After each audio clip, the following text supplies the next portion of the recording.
নমস্কার দর্শকবৃন্দ, সিকিম ইনস্টিটিউশনের বেসিক চ্যানেলে আপনাদের সকলকে স্বাগত জানাই। দর্শকবৃন্দ, আজকে যেটা লেটেস্ট আপডেট, যে লক্ষ্মীর ভাণ্ডার যারা পেত তারা সবাই কিন্তু অন্নপূর্ণা ভাণ্ডার পাচ্ছে না। এবং এই অন্নপূর্ণা ভাণ্ডার যারা ভাবছেন যে আন্দোলন করে বা করে পেয়ে যাবেন, তারা সবাই কিন্তু পাবেন না। কেন পাবেন না? দেখুন, লক্ষ্মীর ভাণ্ডারের যে স্ট্যাটাসটা আমরা দেখতে পাচ্ছি, দেখুন এটা হচ্ছে আমরা একদম অফিসিয়াল, মানে সিকিম ইনস্টিটিউশন কিন্তু অফিসিয়াল ছাড়া কথা বলে না। 24 পরগনার যেটা অফিসিয়াল সাইট, ঠিক আছে, গভর্নমেন্টের, সেখানে আমরা যদি একটু চেক করে নিচের দিকে নামাই, দেখতে পাবো যে লক্ষ্মীর ভাণ্ডার যে প্রকল্পটা ছিল, সেই প্রকল্পের যে অ্যাডমিনিস্ট্রেটিভ অফিস, সেটা তো এখানে রয়েছে। এবং এলিজিবল ক্রাইটেরিয়া দেখুন, এখানে একটা, দুটো, তিনটে, চারটে, পাঁচটা, এই পাঁচটা কিন্তু ক্রাইটেরিয়া ছিল। এবং এই ক্রাইটেরিয়ার ক্ষেত্রে যা যা দেখা গিয়েছিল, প্রথম কী পয়েন্ট দেখা গিয়েছিলো, আমরা সবকটা নিয়ে আলোচনা করবো। একটা ওমেন হতে হবে এবং এটা রেসিডেন্সিয়াল অফ ওয়েস্ট বেঙ্গল হতে হবে, ঠিক আছে, এই দুটো নিয়ম এখনও আছে। 25 থেকে 60-এর মধ্যে হতে হবে, এই নিয়মটাও এখনও আছে। কিন্তু যে নিয়মগুলো আর নেই সেটা হচ্ছে not to be government employee who receive regular salary or pension, ঠিক আছে, মানে সেই মহিলাটা যেন সরকারি চাকরিজীবী না হয়, এইটাও এখনও রয়েছে। Application has own Aadhaars and single bank account card, এটা এখনও রয়েছে। কিন্তু এর বাদে আরও বেশ কয়েকটা জিনিস অ্যাড হয়ে গেছে। এক, তার পরিবার যেন ইনকাম ট্যাক্স না দেয়, ঠিক আছে, বা তার পরিবার মানে সে নিজে যেন 10,000 টাকার নিচে নিচে ইনকাম করে। আমি এটাকে একটু যদি সরিয়ে দিই, সরিয়ে দেওয়া যাবে কি? হ্যাঁ, 10,000 টাকার নিচে ইনকাম করে, ঠিক আছে। আচ্ছা, 3 নম্বর পয়েন্ট হচ্ছে, যদি আমার তার বাড়ির শহরাঞ্চলে, শহরে যদি তার বাড়ির 3টে ঘরের বেশি থাকে। এখন সব থেকে বেশি সমস্যা হচ্ছে এই জিনিসটাকে নিয়ে। আমরা যদি একটু ক্লিয়ার করে দিই, আমরা দেখতে পাবো যে সমস্যা কিন্তু সব থেকে বেশি 3টে ঘর নিয়ে। দেখুন, একটা বাথরুম, একটা কিচেন এবং একটা বেডরুম, ঠিক আছে, এই থালি তো 3টে পাকা ঘর হয়ে যাচ্ছে। তাহলে এই যে ধরুন, যে 10,000 টাকার বেশি ইনকাম করে যে মহিলাটা, যে ধরুন 12,000 ইনকাম করে, সেই 12,000 ইনকাম ওলা তোরও তো বাড়িতে এই 3টে জিনিস থাকতে পারে। আবার 10,000 যে নিচে ইনকাম করে, যে ধরুন 9,000 ইনকাম করে, হ্যাঁ, এবং তার স্বামী সাধারণভাবে হয়তো 18,000 ইনকাম করে, সেও ইনকাম ট্যাক্স পে করে না, তারও কিন্তু এটা থাকতে পারে। সুতরাং 3টে ঘর শহরাঞ্চলের ক্ষেত্রে অনেকটাই সমস্যার কারণ দেখা গেছে।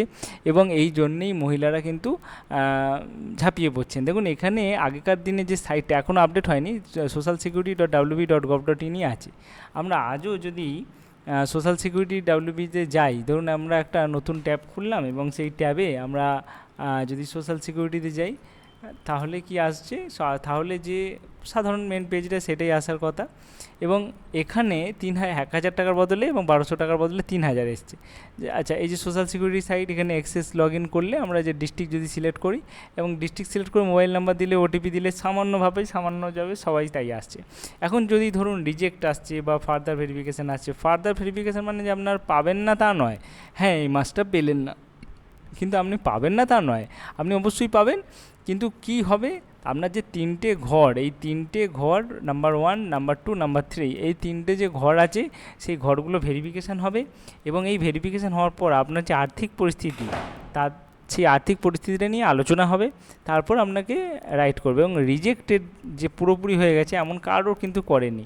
আপনারা মাথায় রাখবেন, রিজেক্টেড কিন্তু সবাইকে হয়নি, রিজেক্টেড হয়েছে এবং লিখেছে অ্যান্ড মে ফার্দার ভেরিফিকেশান, এবং আরও ভেরিফিকেশানের প্রয়োজন। এখন অনেকে বলছেন যে বাড়ি বাড়ি গিয়ে তো ভেরিফিকেশান সবার হয়নি।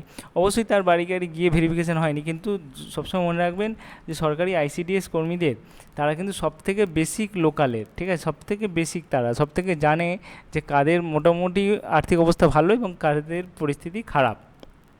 এখন তারা কিন্তু অনেকটাই পাস করিয়ে দিয়েছেন, অ্যাপ্রুভ করে দিয়েছেন, কারণ তারা লোকালে জানেন কার কী। এখন তাদের সম্পূর্ণ দোষ দেওয়া যায় না। ডিস্ট্রিক্ট লেভেল থেকে যদি ধরুন, এখানে আপনারা ডিস্ট্রিক্টটা চুজ করছেন, এই ডিস্ট্রিক্ট লেভেলে একটা অফিসার রয়েছেন, দেখুন আমরা লগ ইন করতে গেলেও সেটাকে পাবো, ঠিক আছে, লগ ইন করতে গেলেও আমরা সেটাকে পাবো। এই ধরুন, এই যে ডিস্ট্রিক্ট অফিসার, এখানে ধরুন এনকোয়ারি অফিসার বা অ্যাক্সেস ডিপার্টমেন্ট, এই ডিপার্টমেন্ট বা এনকোয়ারি অফিসার, এরা কিন্তু আসছেন একদম জেলা থেকে, জেলার চুঁচুড়ো বা ধরুন উত্তর 24 পরগনার যে একদম সদর আছে সেইখান থেকে। তো সুতরাং সেই সদর থেকে যদি কাউকে ব্লক করে দেওয়া হয় বা ফর ফার্দার ভেরিফিকেশান দিয়ে দেওয়া হয়, সেটাতে আইসিডিএস কর্মীদের কিছু করার নেই, দিদিমণিদের কিছু করার নেই। সুতরাং আইসিডিএস কর্মীদের ওপর যাবেন না, সাইবার ক্যাফে যাবেন না, আপনারা যাবেন কোথায়? ব্লকে যাবেন, বিডিও স্যারের সঙ্গে কথা বলবেন, বা ব্লকে যে নির্দিষ্ট আধিকারিক রয়েছে সেই নির্দিষ্ট আধিকারিকের সঙ্গে ভালো করে কথা বলবেন এবং তাদের সমস্যার সমাধান করার চেষ্টা করবেন। ভালো থাকবেন।